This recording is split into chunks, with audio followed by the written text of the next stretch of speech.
Senior care அப்படின்றதுல அவங்களுடைய needs என்ன இருக்குது, அவங்க என்ன ப்ராப்ளம்ஸ் ஆர் சேலஞ்சஸ் ஃபேஸ் பண்ணுறாங்க அப்படின்றது தான் பார்க்க போகிறோம்.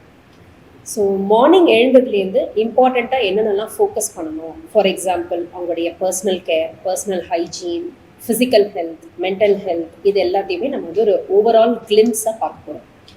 ஸோ பர்சனல் ஹைஜீன் அப்படின்றது அவங்களுடைய self care, which is there oral care, personal hygienic care, bathing, grooming, dressing எல்லாமே இம்பார்ட்டன்ட் இல்லைங்களா? ஸோ அதில் எப்படி நம்ம ஃபோக்கஸ் பண்ண போகிறோம், அவங்களுக்கு இண்டிபெண்ட்டாக பெர்ஃபார்ம் பண்ண முடியுதா இல்லை டிபெண்டன்சி தேவைப்படுதா அப்படின்றத அசஸ் பண்ணி அதுக்கு ஏற்ற மாதிரி அவங்களுக்கு ஹெல்ப் பண்ணுறது, அதுதான் நம்ம இன்னைக்கு பார்க்க போகிறோம். எப்படி அவங்களுடைய கேர் அவங்களே பார்த்துப்பாங்க, ஒரு வீட்டில் இருக்கும் பொழுது எப்படி கேர் பார்த்துக்கிறாங்களோ அதே மாதிரி இங்கே எந்த விதத்துலேயும் காம்ப்ரமைஸ் இல்லாமல் அவங்களுக்கு சப்போர்ட் பண்ணி அவங்களுடைய கேர் பாதிக்கப்படாத அளவுக்கு பார்க்கணும். ரெண்டாவது physical health. So physical health அப்படின்றது what do we help for the mobilisation, how do we help for their mobilization, it all gives the confidence for them இல்லைங்களா? ஸோ எந்த அளவுக்கு நம்ம இன்னொருத்தர் மேலே டிபெண்ட்டாக இல்லை அப்படின்ற வரைக்கும் தான் நம்மளுடைய செல்ஃப் கான்ஃபிடென்ஸ் நம்மக்கிட்ட இருக்கும். ஸோ அவங்களுக்கு நடக்கிறதுலேருந்து அவங்களுடைய ஆக்டிவிட்டீஸ் அவங்கள பண்ணுற வரைக்கும் நம்ம எப்படியெல்லாம் அவங்களுக்கு ஹெல்ப் பண்ண போகிறோம் அப்படின்றது அதுலியா சீனியர் கேரில் நம்ம ஒரு இம்பார்ட்டன்ட் ஸ்டெப்பாக வச்சுருக்கோம். இன்னொன்று ஆக்டிவிட்டி. ஸோ ஆக்டிவிட்டி அப்படின்றது ஒருத்தரையும் இன்வால்வ் பண்ணணும். நம்ம அதுலியா சீனியர் கேரில் இருக்கிற எல்லா ரெசிடென்ஸையுமே இன்வால்வ் பண்ணணும். எப்படின்னு பார்த்தீங்கன்னா, ஒன்று இண்டிவிஜுவல் ஆக்டிவிட்டியாக இருக்கலாம், இல்லை குரூப் ஆக்டிவிட்டியாக இருக்கலாம். ஸோ இண்டிவிஜுவல் இன்ட்ரெஸ்ட் அதை பொறுத்து அவங்களோட ரூம்லேயோ இல்லை தனியாக பண்ணும் பொழுது அவங்களுடைய கான்ஃபிடென்ஸை இம்ப்ரூவ் ஆகும். இன்னொன்று வந்து குரூப் ஆக்டிவிட்டி. ஸோ குரூப் ஆக்டிவிட்டியை ரெண்டாக பிரிக்கிறோம். ஒன்று எல்லா ரெசிடென்ஸும் சேர்ந்து ஒன்றா பண்ணும் பொழுது அவங்களுக்கு ஒரு மோட்டிவேஷன் கிடைக்குது, இல்லை நானும் பண்ணணும், நம்மளும் இந்த ஆக்டிவிட்டியில் இன்வால்வ் ஆகலாம் அப்படின்னு அவங்க பண்ணுவாங்க. ரெண்டாவது pier group activity. For example ஒரு பார்க்கின்சன்ஸ் மட்டும் இருக்கிறவங்கள பியர் குரூப்பாக கொண்டு வந்து, ஸ்ட்ரோக் மட்டும் இருக்கிறவங்கள பியர் குரூப்பாக கொண்டு வருது, டிமென்ஷியா மட்டும் இருக்கிறவங்கள பியர் குரூப்பாக கொண்டு வருது. அப்படி இருக்கும் பொழுது ஒருத்தரை பார்த்து ஒருத்தர் மோட்டிவேட் ஆகி அவங்க ஒரு ஆக்டிவிட்டியில் இன்வால்வ் ஆகுவாங்க. ஸோ இந்த மாதிரி பண்ணும் பொழுது அவங்களுடைய கான்ஃபிடென்ஸ் லெவல் டெஃபினெட்லி இம்ப்ரூவைஸ் ஆகும். மூணாவது பார்த்தீங்கன்னா family connect. So family connect எந்த அளவுக்கு நம்மளுக்கு இம்பார்ட்டண்ட் அப்படின்னு பார்த்தீங்கன்னா, எந்த அளவுக்கு நம்ம ஃபேமிலியோட கனெக்டடாக இருக்கும் அப்படின்றத வச்சு தான் நம்மளுடைய கான்ஃபிடென்ஸை நம்மளால் ஜட்ஜ் பண்ண முடியும். ஸோ அதுக்கு அதுலியா சீனியர் கேரில் நம்ம என்ன ஹெல்ப்ஃபுல்லாக இருக்குது அப்படின்னு பார்த்தீங்கன்னா, டெய்லி பேசிஸில் அவங்க ஃபேமிலி கூட நம்ம கனெக்ட் பண்ணி பேச வைக்கிறது, இல்லை வீக்லி பேசிஸில் அவங்க ஃபேமிலியோட ரொட்டீன்ஸை தெரிஞ்சு அதுக்கு ஏற்ற மாதிரி பேச வைக்கிறது. ரெண்டாவது சோஷியல் கனெக்ட். ஸோ சோஷியல் கனெக்டோட இம்பார்ட்டன்ஸ் அப்படின்னு பார்த்தீங்கன்னா, நிறைய பேர் ஒரு ரிட்டையர்டு பாப்புலேஷனாக இருப்பாங்க இல்லைங்களா? ஸோ அவங்களுடைய ஓன் பியர் குரூப்ஸை மீட் பண்ண வைக்கிறது, ஈவன் நம்ம ஃபெசிலிட்டிலேயோ சென்டர்லேயோ இருக்கிற அதே பியர் குரூப்பை ஒன்றா உட்கார வச்சு பேசும்போது அவங்களோட டிஸ்கஷன்ஸ் பண்ணும்பொழுது they feel little more connected towards the people. So இந்த மாதிரிலாம் பண்ணும்பொழுது நம்மளுக்கு அவங்களுடைய அந்த இண்டிவிஜுவலைஸ்டாக இருக்கும், நாங்கள் வந்து ஒரு தனிமையில் இருக்கோம் அப்படின்றதே அவங்க ஃபீல் பண்ண மாட்டாங்க. முதுமையில் காமனாக வர ப்ராப்ளம் அப்படின்னு பார்த்தீங்கன்னா டிமென்ஷியா. ஸோ இந்த டிமென்ஷியா கிளைண்ட்ஸுக்கு நம்ம எந்த மாதிரி சர்வீஸ் பண்ணுறோம் அதுலியா சீனியர் கேரில் அப்படின்னு பார்த்தீங்கன்னா, அவங்களுடைய ஃபுட் ஹேபிட்ஸ், அவங்களுடைய ஆக்டிவிட்டி, அவங்களுடைய கேர் எல்லாமே நம்ம ஒரு முக்கியத்துவம் கொடுத்து நம்ம பார்த்துட்ருக்கோம். ஸோ ஒரு டிமென்ஷியா கிளைண்ட்ஸ் ஒரு சில பேர் பார்த்தீங்கன்னா ரொம்ப பெட் பவுண்டு, அதாவது படுக்கையாக வந்தவங்களை எந்த அளவுக்கு நம்ம இம்ப்ரோவைஸ் பண்ணுறோம், அவங்களுக்கு மெடிகேஷன்ஸ் மேனேஜ்மெண்ட் மட்டும் இல்லாமல் அவங்களுடைய ஆக்டிவிட்டியில் இன்வால்வ் பண்ணுறது, அவங்கள மற்ற சோஷியல் ஆக்டிவிட்டீஸில் இன்வால்வ் பண்ணி அவங்கள எப்படி அவங்க ரூம்லேருந்து வெளியே கொண்டு வந்து அவங்கள எப்படி சோஷியலைஸ் பண்ண வைக்கிறது அப்படின்றது ஒரு இம்பார்ட்டண்ட் டாஸ்காக இருக்கும். ஸோ அதுலேயுமே பார்த்தீங்கன்னா இண்டிவிஜுவல் இன்ட்ரெஸ்ட் கண்டிப்பாக ஒரு பெரிய ஃபேக்டராக இருக்கும். ஒரு சில பேர் பார்த்தீங்கன்னா ஒரு சில ஆக்டிவிட்டீஸில் மட்டும்தான் ஃபோக்கஸ் பண்ணுவாங்க. ஸோ அந்த மாதிரி அவங்களோட இன்ட்ரெஸ்ட்டை கேதர் பண்ணி அவங்களுக்கு அந்த ஆக்டிவிட்டீஸை ஸ்கெடியூல் பண்ணி அவங்கள பண்ண வச்சு அவங்களோட இன்ட்ரெஸ்ட் அதில் கொண்டு வந்து ஓவராலாக அதில் அவங்க எப்படி ப்ராக்ரெஸ் ஆகிறாங்க, ஒரு 3 months எப்படி ப்ராக்ரெஸ் இருக்குது, 6 months எப்படி ப்ராக்ரெஸ் இருக்குது அப்படின்றத பொறுத்து நம்ம அவங்களோட இம்ப்ரூவ்மெண்ட்ஸை நம்ம காமிக்கிறோம். ரெண்டாவது காமன் ப்ராப்ளம் அப்படின்னு பார்த்தீங்கன்னா ஃபால். ஸோ இந்த ஃபால் அப்படின்றதுன்னு அந்த ஒரு ஃபாலோடைய ஸ்டேஜ் மட்டும் இல்லை, போஸ்ட் ஃபால் காம்ப்ளிகேஷன்ஸ்.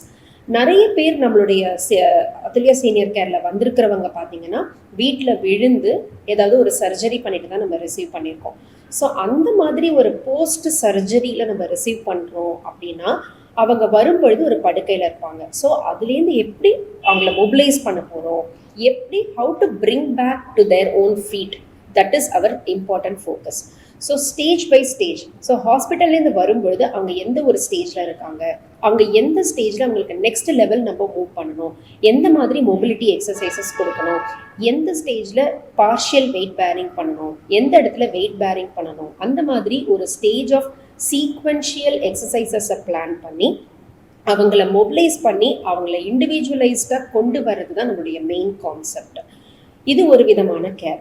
மூணாவது பார்த்தீங்கன்னா டிரான்சிஷன் கேர் அப்படின்னு சொல்லுவோம். முக்கியமாக ஹாஸ்பிட்டல்லேருந்து டிஸ்சார்ஜ் ஆகி வர clients, it is need not because of surgery, sometimes it could be because of a chronic condition.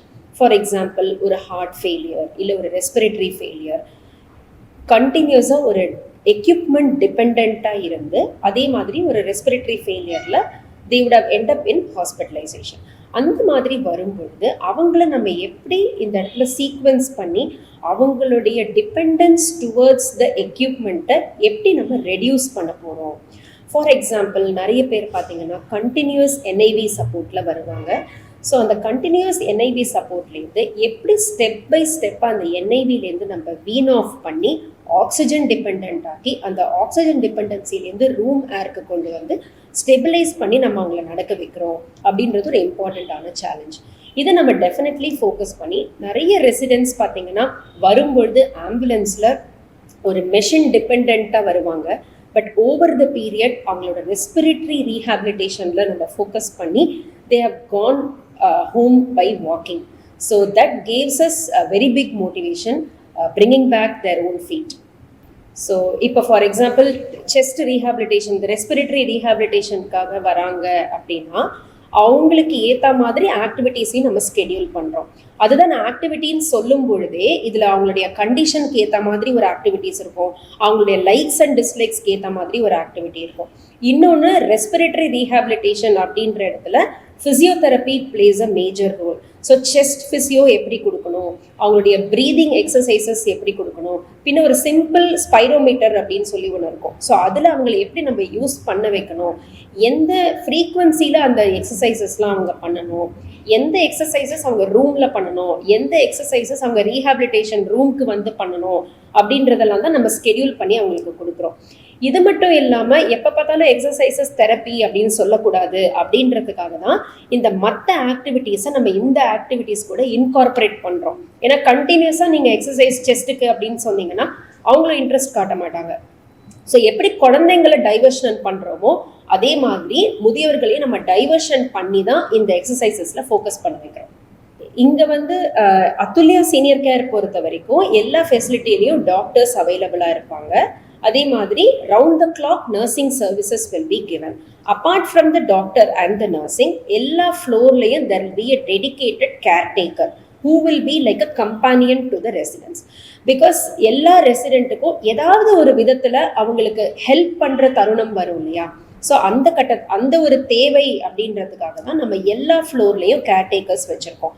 அது மட்டும் இல்லாமல் 2 ஃப்ளோருக்கு இல்லை 3 ஃப்ளோருக்கு depending on the facility and depending on the clinical condition of the client there will be a registered nurse in the facility. So medication management அப்படின்றது ரொம்ப ரொம்ப important, especially for seniors. So அந்த medication management will be completely handled by the registered nurses.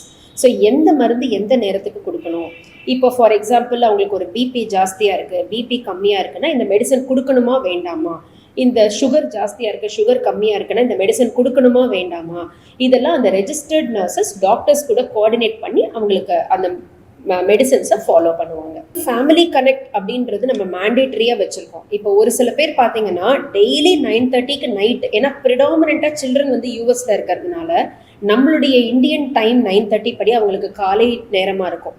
அதனால ஒரு சில பேர் பார்த்தீங்கன்னா 9:30க்கு ரெடியாக வந்து உட்காந்துப்பாங்க, ஏன்னா அவங்களுக்கு தெரியும் அவங்க குழந்தை அவங்களுக்கு கூப்பிடுவாங்க அப்படின்னு சொல்லிட்டு. இது ஒரு தரப்பட்ட சிச்சுவேஷன்.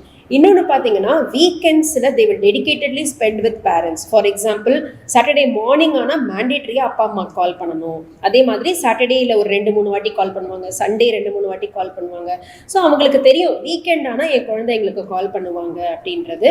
இது மட்டும் இல்லாமல் நம்ம அதுல்யா சீனியர் கேர்லேருந்து டெய்லி பேசிஸில் அவங்களுடைய ஹெல்த்தோடைய டீட்டெயில்ஸ் அவங்களுக்கு போயிடும். ஃபார் எக்ஸாம்பிள், அவங்களுடைய வைட்டல் சைன்ஸ் இன்னைக்கு என்ன இருந்தது, அவங்க இன்னைக்கு சாப்பிட்டாங்க, அவங்க இன்னைக்கு மெடிசன்ஸ் கொடுத்தாச்சு, அவங்க இன்னைக்கு இந்த ஆக்டிவிட்டி பண்ணாங்க அப்படின்றத ஒரு காமன் வாட்ஸ்அப் குரூப் மூலியமா அதுல்யா சீனியர் கேர்லேருந்து ஃபேமிலிக்கு கம்யூனிகேஷன் போயிடும். அதனால அவங்க டெய்லி பேசலன்றதுனால அவங்களுடைய கேர் அஃபெக்டே ஆகாது அப்படின்ற கான்ஃபிடன்ஸ் சில்ட்ரனுக்கு இருக்கு. அதுதான் சொல்ல வரேன். மென்டல் இல்னஸ்ல இருக்கிறவங்களுக்கு அவங்க சில்ட்ரன் பேசலன்றதே தெரியாது.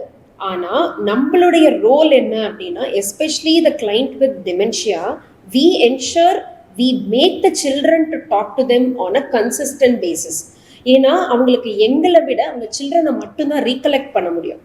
அதனால நம்ம என்ன பண்றோம் அப்படின்னா, அவங்க கிட்ட பேசி ஒரு ஸ்கெடியூல் வச்சுப்போம். இந்த டேஸ்ல நீங்க கால் பண்ணி பேசுங்க அப்படின்னு சொல்லிட்டு. ஸோ அவங்க என்ன பண்ணுவாங்க, சில பேர்லாம் பார்த்தீங்கன்னா every alternate days they will talk. சில பேர் வந்து அந்த ஃபேமிலிலேருந்து பேசலை அப்படின்னாலே அஜிடேட் ஆகிடுவாங்க. ஸோ அப்போ நம்ம என்ன பண்ணுவோம் அப்படின்னா, இமீடியட்டாக அவங்களுக்கு கால் பண்ணி கனெக்ட் பண்ணிடுவோம். ஸோ அவங்க ஃபேமிலி பேசிட்டா இவங்களும் இங்கே செட்டில் ஆகிடுவாங்க. அதுக்கு ஏற்ற மாதிரி மெடிகேஷன் சம்டைம்ஸ் மேனேஜ் பண்ணணும்னா நம்ம மேனேஜ் பண்ணுற மாதிரி இருக்கும். ஸோ அதுல்யா சீனியர் கேரில் பார்த்தீங்கன்னா, we have doctors, nurses, caretakers, physiotherapist, social workers. Hence it is like a interdisciplinary team. So இந்த எல்லா டீமும் சேர்ந்து தான் ஒரு ரெசிடென்ட்டோட கேரை வந்து நம்ம ஃபோக்கஸ் பண்ணுறோம். ஓகே, நர்சிங் கேர் எல்லாம் முடிஞ்சிருச்சு. Next coming to the vital role of equipments. So என்ன எக்யூப்மெண்ட்ஸ் நம்ம எங்கே ஹேண்டில் பண்ணுறோம் அப்படின்னு பார்த்தீங்கன்னா, மேஜராக we can start with crash cart. So ஒரு எமர்ஜென்சி சுச்சுவேஷன் வருது அப்படின்னா எங்களால் இந்த கிளைண்ட்டை இங்கே ஸ்டெபிலைஸ் பண்ணி ஹாஸ்பிட்டலுக்கு ஷிஃப்ட் பண்ண முடியும். ஸோ அந்த மாதிரி ஒரு எமர்ஜென்சி நீடுள்ள எக்யூப்மெண்ட்ஸ் இருக்குது. அது மட்டும் இல்லாமல் அவங்களுடைய தேவைக்கு ஏற்ற மாதிரி ஆக்சிஜன் அட்மினிஸ்டர் பண்ணுற ஆக்சிஜன் கான்சன்ட்ரேட்டர்ஸ், ஆக்சிஜன் சிலிண்டர்ஸ், சில பொழுது சில பேருக்கு தேவைப்படுற infusion pump, syringe pump and basic equipments we have in Atulya senior care facility. As I told, rehabilitation plays an important role. Atulya Senior Care focuses on dedicated rehabilitation. So rehabilitation, it does not involve only the physiotherapy. We have the speech therapist, we have the occupational therapist, where the entire dimension of the resident needs are addressed. So பேசிக்காக அவங்கள daily அவங்களோட ரூம்லேருந்து mobilise பண்ணி rehabilitation சென்டருக்கு shift பண்ணி இங்கே வந்து அவங்க என்னென்ன எக்ஸசைசஸ் பண்ணணும், என்ன மாடியூல் ஆஃப் எக்ஸசைசஸ் பண்ணணும் அப்படின்றதுல நம்ம ஃபோக்கஸ் பண்ணுறோம். இன்னொன்று மேஜராக பார்த்தோன்னா, ஒரு ரெசிடென்ட் உள்ளே வரும்பொழுதே நம்ம அசஸ்மெண்ட் பண்ணிடுறோம். ஸோ அவங்களுடைய கண்டிஷனுக்கு ஏற்ற அசஸ்மெண்ட் பண்ணும் பொழுதே அவங்களுடைய எக்ஸசைசஸ் ஸ்கெடியூல்ஸையும் நம்ம பில்ட் பண்ணிடுறோம். அதுக்கு ஏற்ற மாதிரி தான் அவங்களோட எக்ஸசைசஸ் கொடுக்கப்படும். அது மட்டும் இல்லாமல் ஃப்ரீக்வெண்ட்டாக அவங்களோட ரீஅசஸ்மெண்ட்ஸ் நம்ம பிளான் பண்ணுறோம்.